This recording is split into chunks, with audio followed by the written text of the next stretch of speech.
Praise the lord. యేసునామ స్మరణ అనే ఉదయకాల కార్యక్రమానికి మీ అందరికీ ఆహ్వానం. ఎలా ఉన్నారు? నిద్ర లేచినప్పుడు చింతతో లేచి ఏం జరుగుతుంది, ఎలా జరుగుతుందని ఆలోచిస్తున్నారా? ఈరోజు మత్తయి సువార్త 6వ అధ్యాయం 32వ వచనం నుంచి చదువుదాం. ఇవన్నీ మీకు కావాలనని మీ పరలోకపు తండ్రికి తెలియను. ఈ మాట యేసయ్య చెప్తూ, పైన ఆకాశ పక్షులను చూడుడి, అవి విత్తవు, కోయవు, కొట్టులో కూర్చో, అయినా పరలోకపు తండ్రి వాటిని పోషిస్తున్నాడు. నిన్ను కూడా మీరు అంతకంటే శ్రేష్ఠులు కాబట్టి పోషిస్తా అంటున్నాడు. చాలాసార్లు మనకు చింత ఫస్ట్ వస్తుంది. ఒకసారి అంటే 2 పిచ్చుకలు మరి పైన చెట్టు మీద కూర్చొని మాట్లాడుకుంటూ ఉన్నాయంట. అందులో మనుషులందరూ తొందరగా బిజీగా వెళ్తూ ఉన్నారు. రోడ్డు మీద ఆ మనుషులు ఎంతో బిజీగా, ఎంతో టెన్షన్గా వెళ్ళడం చూసి ఆ పక్షులు ఒకటొకటి మాట్లాడుకుంటున్నాయంట.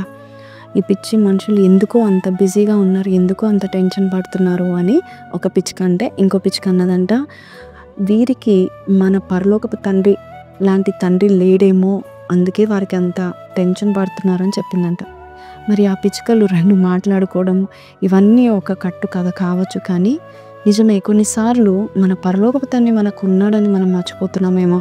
చిన్న వాటికి పెద్ద వాటికి టెన్షన్ పడుతూ మనము దేవుని యొక్క మరి గొప్పతనాన్ని, మరి ఆయన పట్ల విశ్వాసం ఉండకుండా దేవుడిచ్చే ప్రావిజన్స్ని, దేవుడిచ్చే సప్లైస్ని మనం సందేహిస్తున్నామేమో.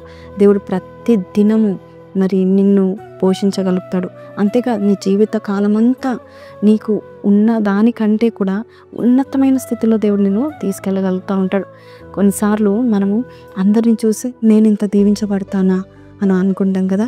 ఒక్కసారి దేవుని దగ్గరికి వెళ్ళి, ప్రభా నాకు ఇది కావాలంటే, ఈరోజు ఈ వాగ్దానం చదివాం కదా, ఇవన్నీ మీకు కావాలని నీ తండ్రిగా నాకు తెలుసు అని దేవుడు అంటున్నాడు.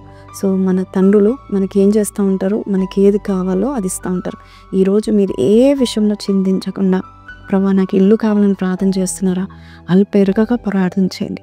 ప్రభా జాబ్ కావాలి, నాకు మంచి మరి పిల్లలు కావాలి, మ్యారేజ్ జరగాలి, అలాగే నీకు ఏ ఆశలు అయితే ఉన్నాయో నీ పరలోక తండ్రికి ఆల్రెడీ తెలుసు. అయితే నువ్వు దేవుని సన్నిధిలో నిశ్చింతగా వెళ్ళి సందేహించకుండా విశ్వాసంతో అడుగు. దేవుడు నిశ్చయంగా నీవు కోరుకున్నట్టే నీకు జరుగును గాక. ఈ మాటలు విన్న మీరు చిన్న ప్రార్థన చేస్తాను. కళ్ళు మూసుకోండి. ప్రార్థన. పరిశుద్ధ మహోన్నతుడవు తండ్రి, ఉదయకాలం మాకు ఇచ్చిన వాగ్దానం బట్టి నీకు వందనాలు.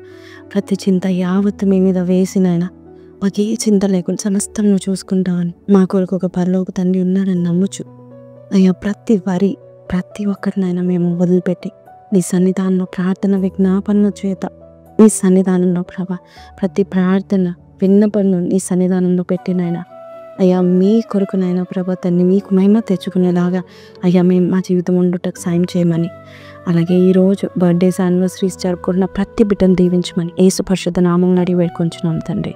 ఆమేన్. సో ప్రైజ్లోనండి, ఈరోజు దేవుడు మనందరికి ఇచ్చిన గొప్ప వాగ్దానం బట్టి దేవుని స్తుతులు చెల్లిద్దాము. సో ఈరోజు ఈ వాగ్దానం మీతో మాట్లాడితే, don't worry, God will help you అనే మాట పెట్టండి. దేవుడు మిమ్మల్ని బహుగా దీవించును గాక. Praise lord.